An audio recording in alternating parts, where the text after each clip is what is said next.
जय हिंद। चलिए आज देखते हैं बायोलॉजी का फर्स्ट पार्ट, बायोलॉजी के बारे में। देखिए बायोलॉजी का हिंदी मतलब होता है जीव विज्ञान। जीव विज्ञान किसे कहते हैं? जीव विज्ञान विज्ञान की वह शाखा होती है जिसमें जीवधारियों के बारे में अध्ययन किया जाता है। उसे क्या कहा जाएगा? जीव विज्ञान। और इंग्लिश में क्या कहा जाएगा? बायोलॉजी। तो देखिए बायोलॉजी शब्द का प्रयोग सबसे पहले किसने किया था? क्वेश्चन आता है कि बायोलॉजी शब्द का प्रयोग सबसे पहले किसने किया था? तो वो थे 2 वैज्ञानिक, एक का नाम था लेमार्क, दूसरे थे ट्रेविरेनस नामक वैज्ञानिक ने जीव विज्ञान शब्द का प्रयोग किया था, ठीक है? फिर इसके बाद में जीव विज्ञान के जनक किसे कहा जाता है? Father of biology. तो बायोलॉजी के जो फादर हैं वो हैं अरस्तू। कौन है? अरस्तू को कहा जाता है फादर ऑफ बायोलॉजी, ठीक है?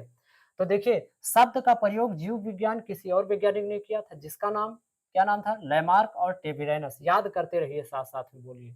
कौन-कौन थे? लेमार्क और ट्रेविरेनस नामक वैज्ञानिक ने जीव विज्ञान शब्द का प्रयोग किया था। वही फादर ऑफ बायोलॉजी यानी कि जो जनक हैं, जीव विज्ञान के पिता हैं, वो हैं अरस्तू। कौन है? अरस्तू। अब देखिए, जब देखा गया कि बायोलॉजी में जीवधारियों के बारे में अध्ययन किया जाता है, तो उसमें जो है जो जीवित हैं, उसमें 2 प्रकार के गुण पाए गए।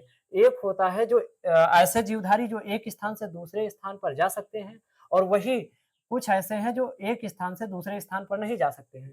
जैसे पेड़-पौधे जो हैं एक ही जगह पर है लेकिन वो जीवित हैं, ठीक है? वो एक स्थान से दूसरे स्थान पर नहीं जा सकते हैं, तो उनको अलग कैटेगरी में रखा गया और वही जो एक स्थान से दूसरे स्थान पर जा सकते हैं, तो उसको अलग विज्ञान में रखा गया है ना, थोड़ा-थोड़ा मतलब डिवाइड कर दिया गया। और कुछ ऐसे जीव भी होते हैं जिनको आप बिना सूक्ष्मदर्शी के नहीं देख सकते, वो बहुत छोटे-छोटे होते हैं। जैसे बैक्टीरिया है, वायरस है और कवक है, आपके मतलब बिना सूक्ष्मदर्शी के आप नहीं देख सकते हो, तो उसकी कैटेगरी अलग कर दी गई है।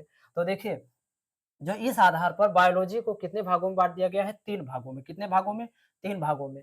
पहला है ज़ूलॉजी जिसका मतलब होता है जंतु विज्ञान, जिसमें एनिमल्स के बारे में पढ़ा जाता है यानी कि जानवरों के बारे में, जीव-जंतुओं के बारे में अध्ययन किया जाता है जो एक स्थान से दूसरे स्थान पर जा सकते हैं, है ना? और जो दूसरा पार्ट है वो आपका आ जाता है बॉटनी। बॉटनी मतलब होता है वनस्पति विज्ञान। हिंदी में क्या कहोगे? वनस्पति विज्ञान, जिसमें पेड़-पौधों के बारे में अध्ययन किया जाता है। वही तीसरा पार्ट आपका तीसरा भाग हो जाता है माइक्रोबायोलॉजी जिसका मतलब होता है सूक्ष्म जीव विज्ञान। इसमें जो है छोटे-छोटे जीवों के बारे में अध्ययन किया जाता है। देखिए ज़ूलॉजी यानी फादर ऑफ ज़ूलॉजी वो है आपके अरस्तू यानी फादर ऑफ ज़ूलॉजी यदि पूछा जाए तो वो अरस्तू होंगे। फादर ऑफ बॉटनी वो कौन होंगे? थियोफ्रेस्टस। क्या नाम था? थियोफ्रेस्टस। तो यानी कि वनस्पति विज्ञान के जो जनक हैं वो हैं थियोफ्रेस्टस। और सूक्ष्म जीव विज्ञान यानी माइक्रोबायोलॉजी के जो फादर हैं वो हैं एवी ल्यूएनहॉक।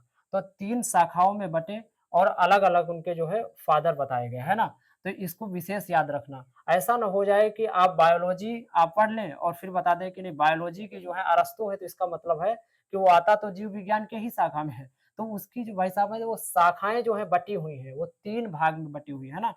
तो बॉटनी के जो फादर हैं वो थियोफ्रेस्टस हैं, माइक्रोबायोलॉजी के एवी ल्यूवेनहॉक हैं और ज़ूलॉजी के जो हैं अरस्तू हैं और पूरा मिलाकर के ज़ूलॉजी के जो हैं कि सॉरी बायोलॉजी के जो फादर हैं वो हैं अरस्तू, ठीक है? तो आज के लिए इतना ही, मिलेंगे नेक्स्ट वीडियो में, तब तक के लिए जय हिंद।